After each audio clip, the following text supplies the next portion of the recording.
hey there, friend. Glad you could make it back to the fire tonight. Pull up a log. These old flames are steady and warm.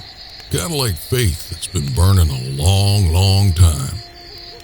You know, I was reading earlier about a man in the Bible most folks barely know. A fella named Barzillai. Not exactly a household name, right? Well, his story, it's one worth remembering, that's for sure. Barzillai shows up when King David's world was falling apart. You see, his own son rebelled, and David had to flee for his life. And the whole group was hungry. They were tired, and they were beat down. That's when this older gentleman stepped forward. Now, Barzillai wasn't young. He wasn't strong. The world would have said he was, past his prime. He was 80 years old, tucked away in a quiet part of the country. He had every excuse to stay out of the mess.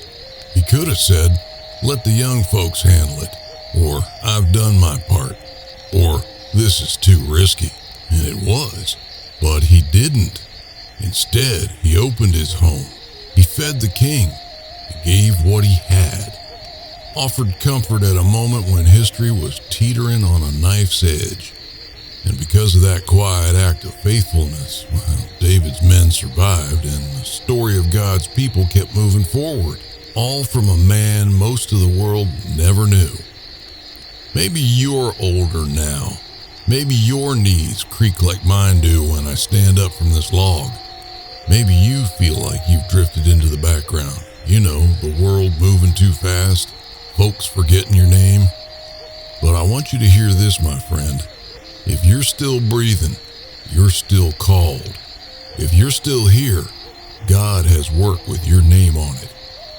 It might not be flashy, might just be encouraging someone, praying for a neighbor, being steady for your family, showing kindness in a world that's running on fumes. But the quiet servants, they're the ones heaven sees most clearly. Now, how about a prayer? Lord, thank you for teaching us through folks like Barzillai, people who didn't give up on serving you just because their hair turned gray. Help us to remember that age doesn't end our purpose. As long as there's breath in our lungs, there's kingdom work to do. Amen.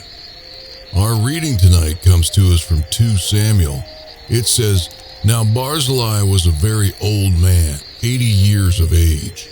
He'd provided for the king during his stay in Mahanaim. Well, my friend, no matter your age, never forget that you woke up this morning. That's why they call it the present. It's God's gift to you. Until next time, my friend, peace be with you.